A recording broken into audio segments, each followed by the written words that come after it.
Ambición, conquista, lujuria, asesinato y el poder de una tecnología incomparable. Estas fueron las bases de la fundación del Imperio Romano. Les movía una especie de ego cultural colectivo. Los colosales proyectos de construcción de Roma, coliseos, palacios, calzadas y acueductos, extendidos por 3 continentes, fueron vehículo del poder y las promesas de la civilización más avanzada del mundo. Estas estructuras se convirtieron en símbolos de esa idea que era Roma. Pero aunque los romanos dominaran el paisaje con sus enormes proezas arquitectónicas, a la larga se verían impotentes para evitar su propia autodestrucción.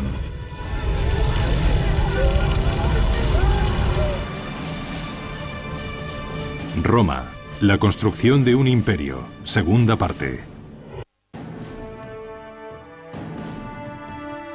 Al final del siglo I, el Imperio Romano se extendía desde Inglaterra a Egipto y desde Portugal a Persia. Hasta 50 millones de personas de todo tipo de razas e idiomas eran fieles súbditos de un emperador. Ese emperador fue siempre italiano hasta el año 98, en el que un extranjero tomó el control del poder. Su nombre era Trajano, un ambicioso guerrero de la provincia de España cuyos triunfos en el campo de batalla habían captado la atención del achacoso emperador Nerva. Al carecer de descendencia, Nerva adoptó a Trajano como hijo y heredero. Se amplió la idea de lo que significaba ser romano y de quién podía ayudar al Estado y de quién podía participar en el Estado.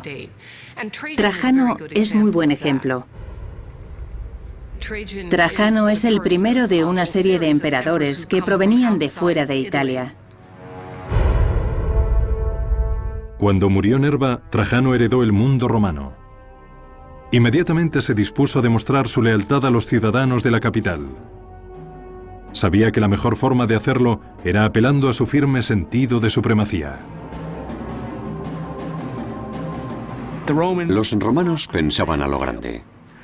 El tamaño de su imperio, el tamaño de sus edificios y las ambiciones de sus líderes son algunas de las cosas que definen lo que significaba ser romano. Les movía una especie de ego cultural colectivo. Trajano inició una gran campaña de edificación que empezaría por la infraestructura del imperio. Hizo reparaciones urgentes y necesarias en calzadas, puertos y edificios públicos.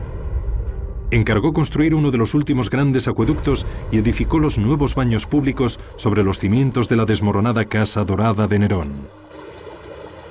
Todos estos proyectos requerían una gran cantidad de dinero. Y para además completar sus propios planes, iba a tener que conseguir muchos más fondos. Esto, para los romanos, significaba tener que realizar conquistas. En su tercer año como emperador, Trajano emprendió una ofensiva militar para recaudar fondos que se emplearían en la construcción de más monumentos grandiosos. Se propuso conquistar la Dacia, una esquiva región situada en las actuales Rumanía y Hungría que habían conseguido rechazar a los romanos durante varios siglos. Tras años de duros combates, los dacios se rindieron en el año 107. El emperador conquistador saqueó cientos de toneladas de oro y de plata de su nueva provincia.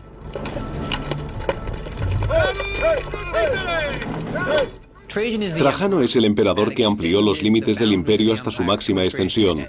Trajano llevó el imperio hasta su límite y con ello consiguió más dinero, más bienes, más botines que ningún otro emperador. Eso significaba que iba a tener mucho dinero a su disposición.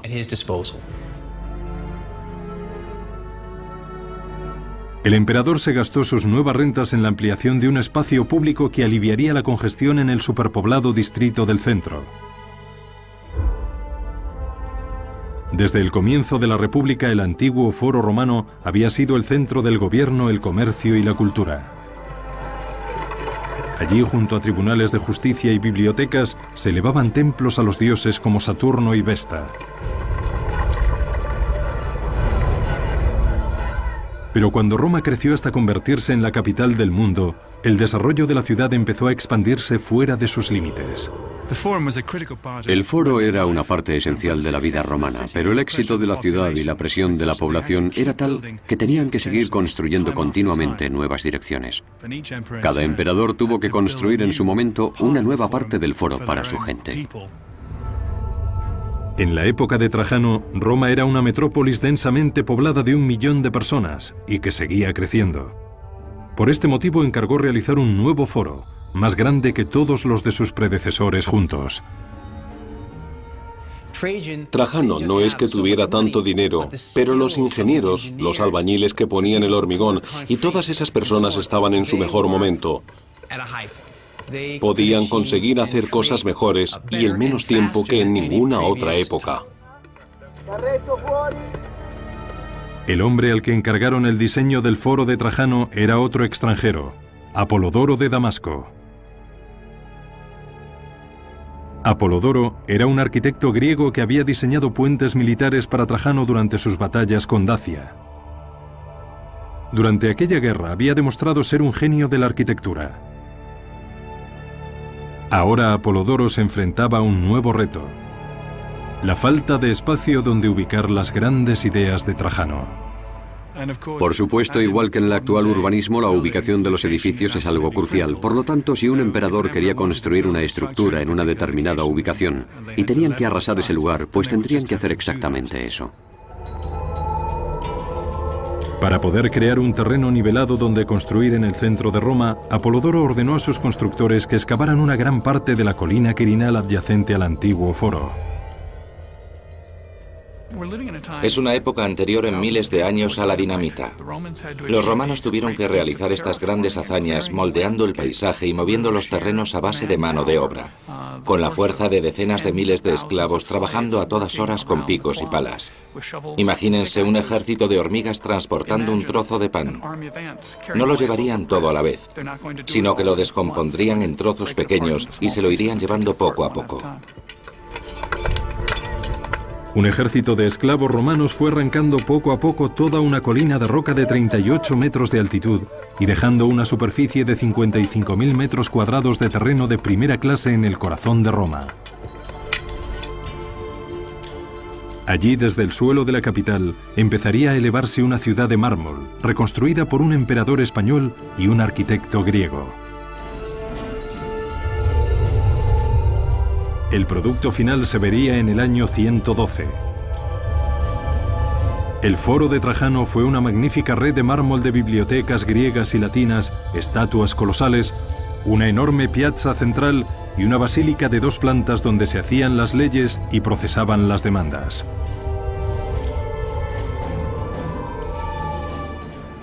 Ir al foro de Trajano tuvo que ser una experiencia increíble para cualquier romano. Entrarías en la basílica, el edificio más grande construido en la Roma de aquella época. Estaba remachado en mármol, inundado de luz, y luego llegarías a la plaza, donde mirando a tu alrededor verías la monumental estatua ecuestre de Trajano. Debió haber sido una experiencia asombrosa. La pieza central del foro era una columna de mármol de 38 metros que se elevaba sobre todas las nuevas edificaciones. Esta columna aún sigue hoy en pie. Tiene un relieve esculpido en espiral alrededor de toda su superficie que cuenta la historia de la invasión de Trajano a Dacia. Trajano aparece continuamente en ella, siempre involucrado en todos los aspectos de la campaña, desde su planificación inicial hasta la conquista final. Y así, la columna sirve como una especie de película de propaganda. La altura exacta de la columna tiene un significado más sutil. La altura de la columna de Trajano, 30 metros, más la base y la estatua en lo alto, marcaban la altura de la colina quirinal que fue excavada para crear el foro en ese mismo lugar. Por lo tanto, se convierte en una referencia no solamente de las batallas de Trajano, sino también de las batallas de Apolodoro para mover la tierra y crear este espacio urbano monumental. El foro de Trajano se mantuvo en pie durante 700 años, pero la mayor parte de él quedó reducido a escombros por un terremoto en el siglo IX. Pero ha sobrevivido una sección que no deja lugar a dudas sobre su imponente escala. Un enorme complejo conocido como el Mercado de Trajano. Apolodoro apuntaló la cara del acantilado de 38 metros que había creado, colocando junto a él un centro comercial romano de 6 plantas.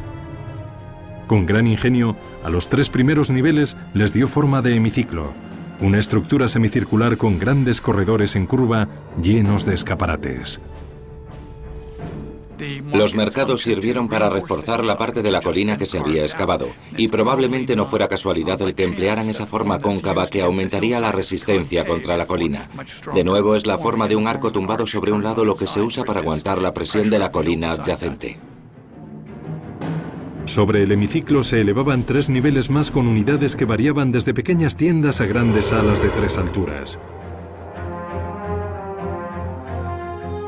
El mercado de Trajano tenía más de 150 escaparates en donde se vendía desde calzado hasta arte. Estos mercados debieron vender enormes cantidades de materiales de todas las partes del mundo romano, y puede que incluso de más allá de sus fronteras. Aunque la élite de la ciudad tenía un paraíso de lujos junto al foro de Trajano, el mercado estaba diseñado para convertirse en una calle principal para toda la plebe. El mercado y el foro representan 2 lados de la cultura romana. La opulencia del foro, las columnas a la entrada, los adornos dorados, representaban un centro formidable y formal para la ciudad. Y junto a esto, la construcción del mercado en ladrillo, muy común en la ciudad, estaba pensada para que los ciudadanos romanos hicieran allí su vida cotidiana. Las hazañas de ingeniería de Trajano en el interior y sus conquistas en el exterior le convirtieron en uno de los emperadores más populares de la historia de Roma.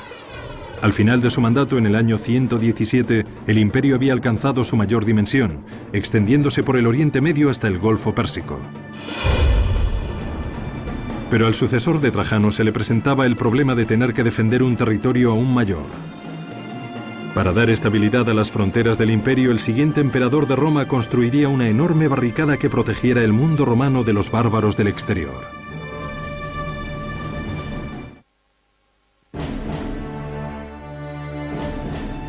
En el momento de su muerte, en el año 117, el emperador Trajano había llevado el imperio romano hasta su cota más alta, tanto en riqueza como en territorio. Pero enseguida empezarían a verse los inconvenientes de un dominio tan amplio.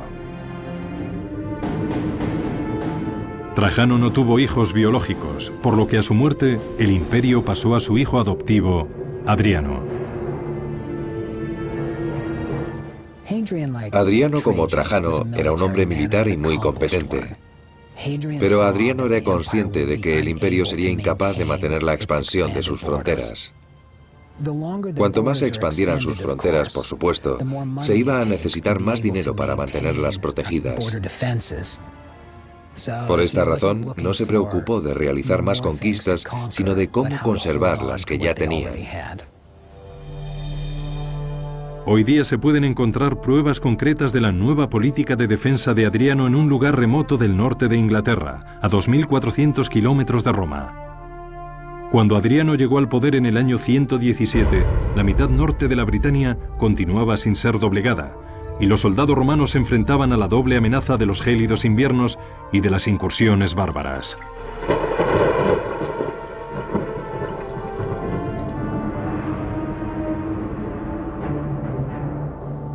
Por ello, en el año 122, Adriano realizó una visita personal a la línea del frente. El emperador enseguida sacó la conclusión de que la única forma de domar Britania sería haciendo lo propio antes con sus propios soldados. Los romanos siempre habían creído que aquellos hombres que estuvieran sirviendo al Estado romano había que hacerles trabajar. Si estos soldados romanos no tenían disciplina, pensaban que iban a empezar a perder el tiempo y a dedicarse al juego y no a hacer lo que debían.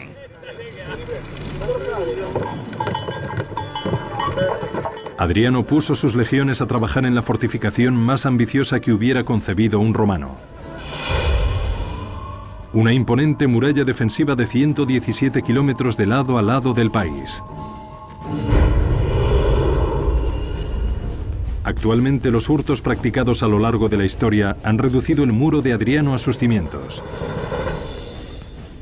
Pero en su tiempo tenía 4,5 metros de altura con parapetos que se elevaban otros 2 metros más por encima. En su base cavaron una zanja de casi 3 metros, con lo que se obligaba a los posibles invasores a escalar 9 metros antes de enfrentarse a las legiones romanas que se encontrarían al otro lado. Y si los invasores conseguían de milagro traspasar la muralla y salvar a los guardias romanos, aún les quedaba un último obstáculo que frenaría su avance: el Balum, una zanja de 36 metros de ancha cavada tras el muro de costa a costa. El muro de Adriano suponía tanto una barrera psicológica como física. Su fachada monstruosa e interminable servía como inquietante recuerdo del indiscutible dominio de Roma. En cierto sentido, se puede comparar el muro de Adriano al muro de Berlín. Esto es, una muralla pensada tanto para mantener alejada a la gente de fuera como para no dejar salir a la gente de dentro y evitar así una especie de mezcla que pudiera descontrolarse. La Gran Muralla de Adriano sería la mayor fortificación de piedra construida en el mundo romano, aún más desafiante y efectiva al elevarse sobre el accidentado terreno del norte de la Britania. Los ingenieros situaron la muralla en los lugares más estratégicos posibles. Muchas veces corre a lo largo del borde de un acantilado o justo por encima de una caída que da al lado norte. En principio, la geología natural del paisaje les ayudaría a que su estructura defensiva resultara aún mayor. El principal problema con esto, desde el punto de vista de los ingenieros, debió ser la dificultad de llevar los materiales hasta el lugar de construcción del muro. Se necesitaron 3 legiones con un total de entre 15.000 y 25.000 hombres para realizar la deslomadora tarea de mover los pesados bloques de piedra hasta el emplazamiento de la construcción. Pero el muro fue solo un componente del gran diseño de Adriano. Las legiones construirían cada 1,5 kilómetros un puesto de guardia en el muro que albergaba hasta 60 soldados a la vez.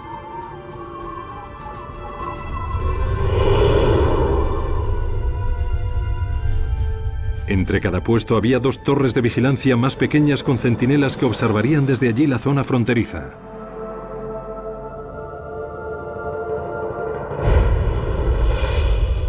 Y a todo lo largo del muro se erigieron 17 superfuertes con cabida para 1.000 soldados romanos. Lo que se consiguió con esto fue crear una especie de zona militar con la cual los romanos pudieran mantener un poderío militar suficiente a lo largo de la muralla, salir en gran número de patrulla a lo largo del frente, realizar el mantenimiento necesario y disponer de una presencia militar eficaz y capaz de intimidar.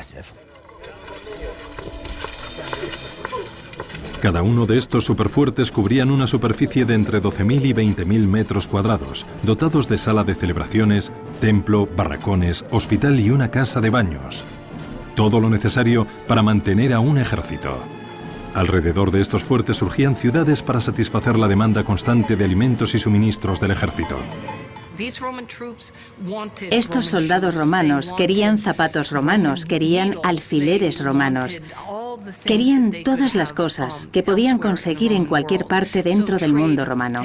Así que el comercio suele seguirles, los bares suelen seguirles, las mujeres suelen seguirles y terminan por transformar básicamente los lugares en los que se asientan.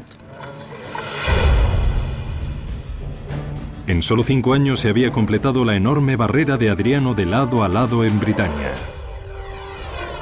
El emperador ya tenía protegida la frontera noroeste de Roma, había mejorado la disciplina de sus tropas y dejado un inconfundible testimonio del inmenso alcance del poder romano. Adriano volvió a Roma en el año 126. Una vez allí, encargaría una de las maravillas de la ingeniería más célebres de Roma y eliminaría a su ingeniero más célebre.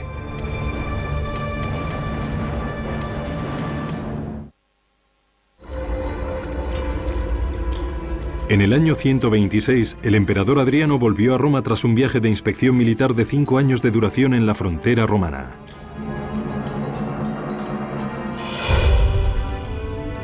Mientras estuvo fuera, sus constructores habían estado trabajando febrilmente para llevar a cabo sus sueños arquitectónicos en la capital.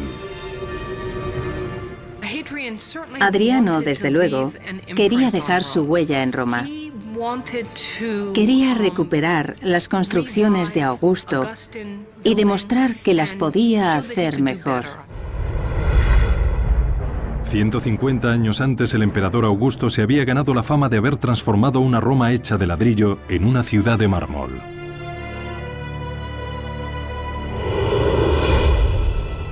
Adriano quería que su legado arquitectónico fuera igual de memorable. Y la joya de la corona de ese legado tendría una relación directa con el reinado de su legendario predecesor. Poco después de convertirse en emperador, se propuso reconstruir un templo incendiado que databa de la época de Augusto. Sobre los escombros de las viejas ruinas, encargó construir su más famosa estructura, el Panteón, un templo majestuoso en honor a los dioses romanos. Se podría decir que el Panteón es la estructura más asombrosa que hayan construido los romanos. ¿Por qué? Por su rotonda. La rotonda, un enorme espacio interior coronado por una espléndida cúpula, era el corazón dentro del diseño del Panteón.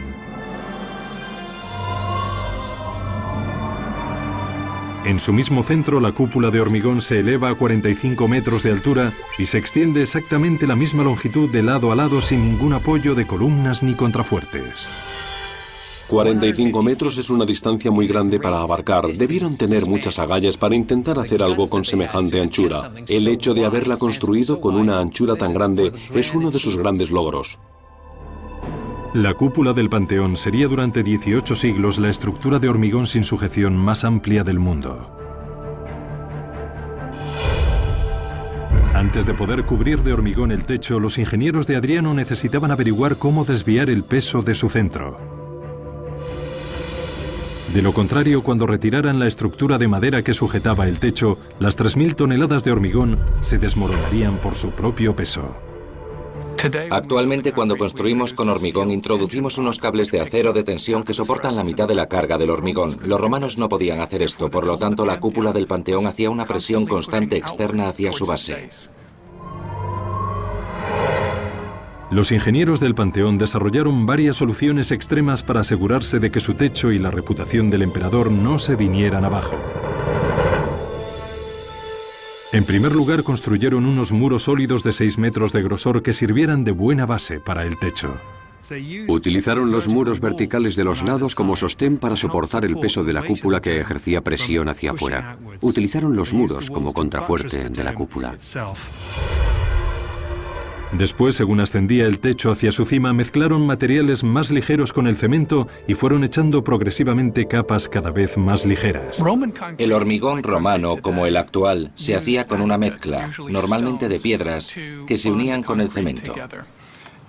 En la cúpula del Panteón, los romanos usaron una técnica común en aquella época, que consistía en introducir jarros huecos dentro del hormigón para desplazar parte del hormigón y aligerar así la carga. Para que el techo fuera aún más ligero, los constructores moldearon unos paneles en forma de nicho llamados artesones, que servían para dos ingeniosos fines. Estos cofres tienen, obviamente, un fin estético. Es decir, permiten que se decore la superficie interior de la cúpula, pero al mismo tiempo sirven para reducir la cantidad de hormigón necesaria para crear la cúpula. Otra modificación realizada para reducir el peso pasaría a ser la característica más distintiva del Panteón: el oculus, un agujero de 9 metros de diámetro en el centro del techo. El oculus libera a la cúpula de tener que soportar la tensión del pesado hormigón en su punto más débil. Además, ilumina el interior como el sol a la tierra. Imagínense que estuvieran en la antigüedad y nunca hubieran entrado en un espacio semejante, porque nunca se había construido un espacio interior así. Y sintieran el aspecto religioso de esta construcción, puesto que se había levantado en honor de todos los dioses. Los ingenieros del Panteón se esforzaron por conseguir la perfección y casi la consiguieron. Solo hay un misterioso error en el diseño que aún sigue desconcertando a todos hoy día. El pórtico frontal del Panteón con la columnata de acceso al interior es aproximadamente 3 metros más corto y no conecta con la rotonda en el punto donde debería. El por qué no se utilizaron columnas de 15 metros en lugar de las de 12 que hay allí sigue siendo materia de especulación. ¿Se hundirían en el Mediterráneo? ¿Serían incapaces los romanos de conseguir las piedras a tiempo para que Adriano inaugurara el edificio? No podemos estar seguros. El Panteón ha sido durante siglos un desconcertante enigma para los ingenieros. Pero la forma en que fue construido es solo una parte del rompecabezas. El mayor misterio sigue siendo el de quién fue su diseñador. No queda ningún documento en el que se revele la identidad del arquitecto, aunque se especula con que pudo ser el mismo emperador Adriano. Era un hombre muy versátil. Pintaba, escribía poesía y le encantaba la arquitectura. De las otras construcciones de Adriano, muchas fueron cúpulas, por lo que en mi opinión Adriano debió intervenir en el diseño. Otro posible candidato es Apolodoro de Damasco, el genio que había detrás del foro construido por el antecesor de Adriano, Trajano. Apolodoro desconfiaba de los conocimientos arquitectónicos de Adriano y, demostrando gran valor, lo declaró públicamente.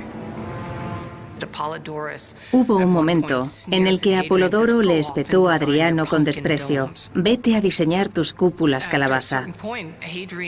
Adriano llegaría a un punto en el que le irritarían tanto las críticas de Apolodoro sobre sus diseños que le mandaría a suicidarse.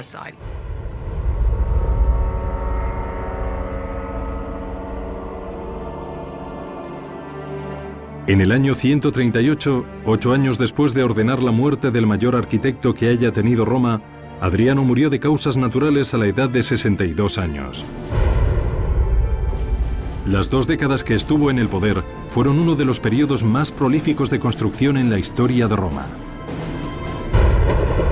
En el momento de su muerte, había puertos, templos, puentes y basílicas con su nombre en cada rincón del imperio.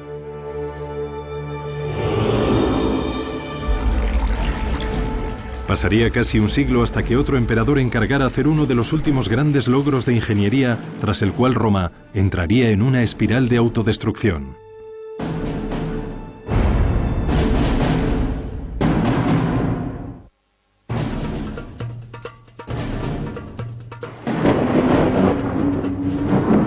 En las décadas siguientes a la muerte de Adriano, el Imperio Romano siguió siendo la fuerza dominante en Europa, el norte de África y Oriente Medio. Sus emperadores mantuvieron una autoridad absoluta, sus ejércitos permanecieron invencibles y sus arquitectos continuaron inspirando un temor reverencial.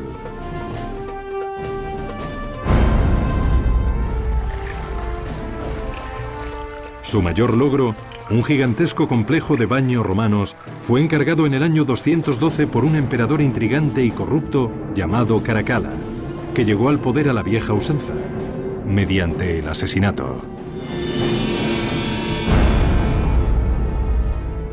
El difunto padre de Caracalla, el emperador Séptimo Severo, hubiera querido que sus 2 hijos gobernaran juntos el Imperio Romano. Pero Caracalla y su hermano Geta se odiaban. Tras la muerte de su padre, era solo cuestión de tiempo el que uno acabara con el otro. Y Caracalla se le anticipó.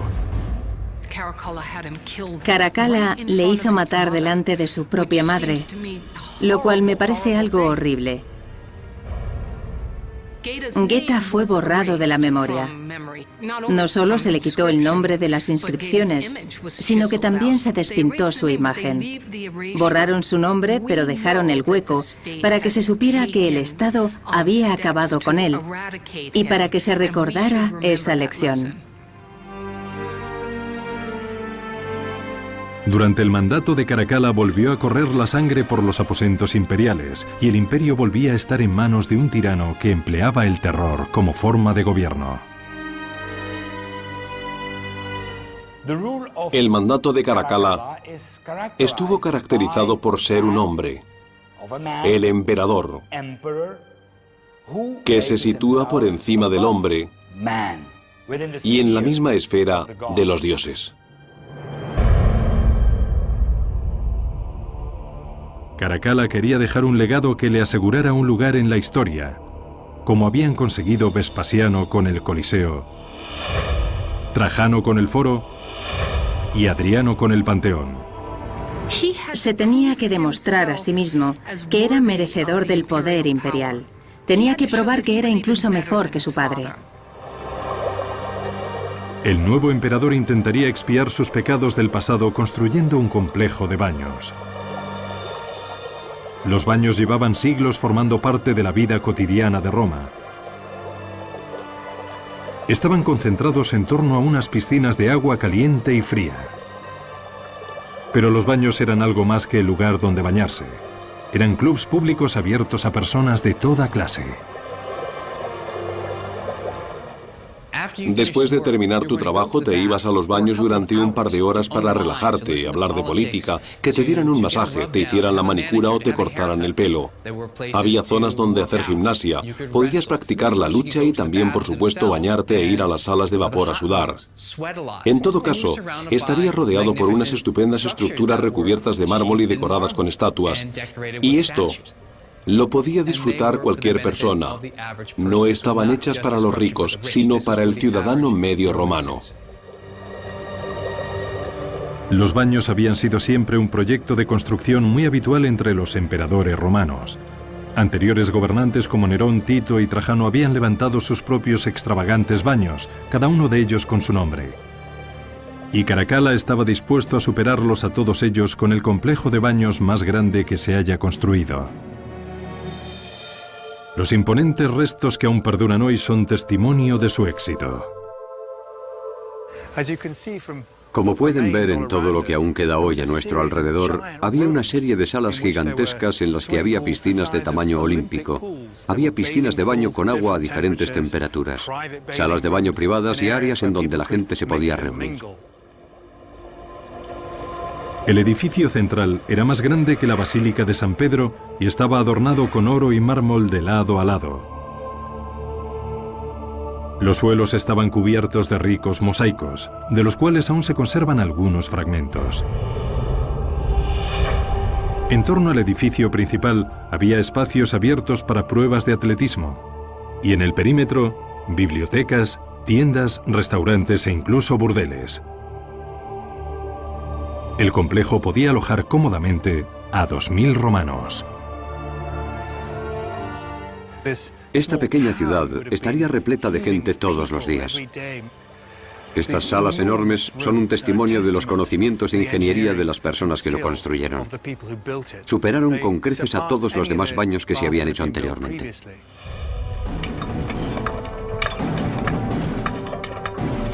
Los trabajadores de Caracalla tuvieron que esforzarse al máximo para terminar los baños rápidamente. Para construir unas instalaciones de baños tan grandiosas en solo 5 años, debió haber entre 5 y 10.000 personas trabajando a diario durante los 5 años seguidos. Lo construido por encima del suelo no era más que la mitad de la historia. Por debajo del complejo había un túnel con un canal de agua traída desde un acueducto cercano y que descargaba en los baños casi 20 millones de litros de agua fresca cada día. La destinada a las piscinas de agua caliente se desviaba previamente hacia los 50 hornos de leña que había construidos directamente bajo el suelo. Este suelo dividía literalmente el mundo de los ciudadanos romanos ricos del infierno de trabajadores y esclavos que se encontraban en los hornos atizando los fuegos y ahogándose con el humo, los gases y todo lo demás. Aquí arriba, en estas cámaras tan elegantemente decoradas con mármoles y mosaicos y techos de azulejos, se debía estar como en un paraíso. Los baños de Caracalla abrieron en el año 216. Fueron uno de los últimos grandes logros de ingeniería de Roma que combinaba todos los conocimientos que los romanos habían perfeccionado a lo largo de los siglos. En un complejo de baños como el de Caracalla, se reúnen muchas de las grandes conquistas romanas en ingeniería: la fabricación de ladrillos, la mampostería, la importación de mármol, la larga tradición de los romanos en la construcción de sistemas de aguas, acueductos, también sistemas de desagües y alcantarillado.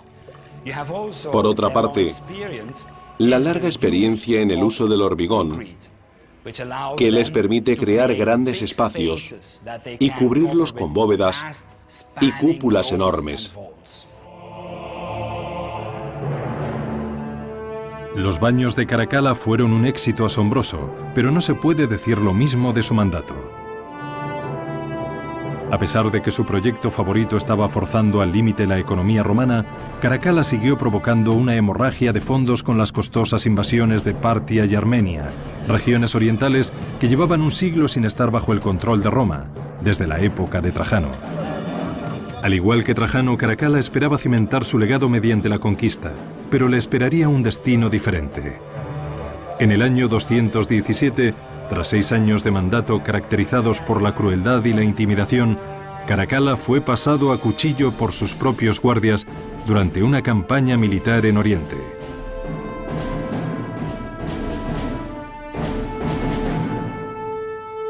Ese mismo año, un devastador incendio dejó en el esqueleto al Coliseo, el alma de la capital. El anfiteatro sería reconstruido 20 años después, pero el imperio nunca se recuperaría. Los días gloriosos de Augusto, Vespasiano y Trajano ya habían pasado hace mucho y nunca volverían. En los 3 siglos siguientes, el imperio que tanto había brillado en su día fue poco a poco apagándose. Las teorías sobre su causa han rellenado volúmenes enteros. Hay quien dice que la metalurgia los envenenó. Otros dicen que fue la decadencia y la endogamia de la clase superior. Otros que fue la falta de un ejército bien entrenado y posteriormente la falta de defensa. Creo que el Imperio Romano simplemente era demasiado grande para poder gobernarlo de una forma eficiente, de poder administrarlo y crear una verdadera identidad de comunidad. En los siglos V y VI, las tribus guerreras germánicas saquearon varias veces Roma, exigiéndoles tierras y dinero. En el año 537, una tribu invasora fue directa a la yugular, destruyendo las arterias más vitales y esenciales de la ciudad, los acueductos. Sin el agua corriente de la que ya dependían sus ciudadanos, la que fuera gran capital acabó derrumbándose. Sin agua la gente no podía vivir en el centro de la ciudad, los jardines y las granjas no se podían regar, la población de 1.200.000 habitantes rápidamente decreció hasta solo 12.000. Eso supone una disminución del 99%. Pero 1500 años después de la caída de Roma, el legado de sus construcciones siguen inspirando y desconcertando a los ingenieros actuales. Muchas de las cosas que los romanos fueron capaces de hacer en su tiempo no se pudieron volver a hacer hasta que conseguimos desarrollar nuevas tecnologías. Desde luego no hemos podido hacer ninguna cúpula como la del Panteón hasta disponer del ordenador. No podríamos haber eliminado una colina hasta disponer de equipos mecánicos. Con las herramientas que tenían ellos, nunca hubiéramos podido hacer lo que consiguieron ellos. Quizá la lección más importante que nos enseñaron los romanos fue una, que ni Julio César, ni Nerón, ni Caracalla llegaron nunca a comprender. Que la misma ambición ciega que impulsa nuestro progreso puede provocar también nuestra propia desaparición. Esta gente consiguió satisfacer sus ambiciones y sus apetitos de tal manera que por un lado les admiramos y por otro, al mismo tiempo, les aborrecemos. Los antiguos romanos eran a menudo violentos, vengativos, avariciosos y egocéntricos. Pero las imponentes estructuras que dejaron a su paso permanecen como prueba no solo del poder de una civilización, sino del ilimitado potencial que tiene la humanidad.